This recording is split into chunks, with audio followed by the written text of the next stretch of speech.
मुई बंदिता नायक आपण मन समस्त को स्वागत करुचे मोर यूट्यूब चैनल बंदिता नायक ब्लॉग के। मुई भल अच्छे, आशा करुचे आपण मैंने भी समस्ते भगवान कर दयारु बहुत ही भल थे। चलूँ फिर आमर आज ब्लॉग के स्टार्ट करमा। आशा करुचे आपण मन को मोर आज वीडियो भल लगवा और वीडियो के लास्ट तक देखबे।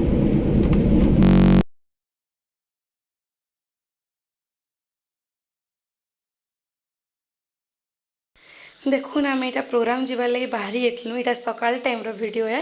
यहाँ आमर मंदिर रो साइड रे आम ये गुड़ी ताल बोलिक कहसुँ आमर गाँव रे समस्ते। तापर देखुन यहाँ आसी बलांगीर। बलांगीर तो बहुत टी वीडियो ऑलरेडी आपण मैंने आगु देखली न, फिर भी मुझे टी शूटिंग कर देछे जेहेतु आम बलांगीर बाटे जाऊँ हेती लगे बोलिक मुझे जानी आपण मैंने जानवा लगे चाहन आज केन गाँ प्रोग्राम जाऊँ बोली। वीडियो के कंटिन्यू देखुन केन गाँ प्रोग्राम जाऊँ केन उपलक्षे प्रोग्राम होचे आ किए करुछन हे सब मुझे आपण मन को आगे बतामी। सकाल टाइम रे नहीं के बाहरुन देखुन 7 बाजी जाऊँगी। समस्ते अलग अलग गाँव आमर म्यूजिक वाले से मैंने आसबे तारपर आम बाहरसुँ बोले टी टाइम हो जाऊँगी। इहादे का करमा समस्ते आमर घर के आएसन आमर घर बाइक थुईसन आ तारपर आम बाहरिकी जासुँ। फिर भी आमर टाइमिंगटा माने बहुत ठीक रही। समस्ते भी कहसन जेन गाँ के गले भी आम बेसी लेट कले मोर बापा टी पसंद ना करन। टाइमिंग उपरे मोर बापार सब बेले बहुत ठीक करसन। बाकी जेन जिनिस रे जहाँ हो कि ता हो आ भल भी है। आम जेहेतु गोटे गाँ जाऊँ जदि ठीक टाइम रे आरंभ नहीं कला जदि ठीक टाइम रे नहीं सारला प्रोग्राम बेले लोक मनकर खाइबार पीबार व्यवस्था भी सब फेल हेबा। आउ टाइमिंग रे प्रोग्राम हेले जेतकी भल लागसी जेतकी खुश लागसी जे जदि लेट हो गला कि बेसी आगु हो गले भी भल नहीं सी। आमर प्रोग्रामटा कम से कम 11 बजे आरंभ होबार कथा। 11 ରୁ 12 बजे तक हेले भी चलबा। 4 बजे लास्ट है। 4 बजे आगु जदि सरला बेले देखुन खरा होतबा लोग मैंने आबार जीवार भी असुविधा हेबा। हेती लगी 4 बजे होचे सबुठ परफेक्ट टाइम सरबार बहुत बढ़िया टाइम है। आमे तो बहुत चेष्टा करसुँ केंदी 10 बजे भितर 9:30 10 15 10 20 भी हो जासी। केन केन दिन 2.5 घंटा 3 घंटा दुरिया जेन दिन थीसी ना के दिन टी टाइम हेसी ना हेले आमे 10 बजे भितर सब बेले चेष्टा करसुँ केंदी जल्दी पहुँचमु बोलिकी। आ यहाँ बलांगीर देखुन साइड मान को नहीं टेढ़ी मैंने बहुत सुंदर सुंदर टाइम देसी। मुई तो केवे इनू नहीं घिन बारताली लेकिन मुई संबलपुर रू घिनती आगु 2टा टेढ़ी बड़ बड़ टेढ़ी। मत बहुत शौक अच्छे टेढ़ी घिनबार आ मोर बापा घिनी भी दसन मुई जाना बोले जदि से मोर काम रे आसबा बोले अननेसेसरी जिनिस घिनी करी क्या भी लाभ अच्छे कहून। जेन जिनिस खाली घरे पड़ी रहा हेन्ता जिनिस घिनी करी लाभ भी किसी नहीं न। बाकी मुई जेनटा शौकी करसी मोर बापा सब जिनिस घिनबार लगी चेष्टा करसन जेनटा कि मते काम देवा। तारपर देखुन यहाँ रास्ता रे गला बेले टिके वीडियो बने दीछे। आशा करुँचे आपण मैंने समस्ते भल थे मुई भल अच्छे भगवान कर दयारु आपण मैंने भी समस्ते बहुत खुश आ बहुत भल रहन। निजर केयर नौन निजर फैमिली रो केयर नौन। और यहाँ तो स्कूल खोली गला न छुआ मैंने भी पढ़ी जाते आपनकर समस्तंकर। आमर घर तो छोट छुआ कहीं न छोट छुआ बेले मोर काकार पुआ आमर सोनू जेन अच्छे आमे बाकी 3 भाई बहनी। मोर भाई तो +2 पढ़लान मोर बनी भी मैट्रिक पढ़ुचे मोरटा +3 है। यहाँ केते पढ़ुच बोलिकी कित जन भी पचरासन मोर यहाँ +3 चली +3 फर्स्ट ईयर। मुझे छोट बेलू पूरा कंटिन्यू पढ़े मझे के बंद नहीं करी। बहुत जन पचरासन ये कथा जानी था आपण मैंने।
କରୁଛे आपण मानकु मोर आज वीडियोटा भल लगवा। जदि आपण मानकु मोर आज वीडियो भल लगला please more channel K like share और सब्सक्राइब करवार लगी नहीं भूलबे। और इतार वीडियो पार्ट 2 भी मैं आपण मानक नहीं करे आसमी। वीडियो माने बेसी लॉन्ग हो जाउछे, आधा आधा घंटा हो जाउछे, हेति लगी मैं वीडियो मान को 2 भाग कर दउछे। आपण माने भल से देखि पारबे बोलिकरी आज लगी रहूछे। जुहार।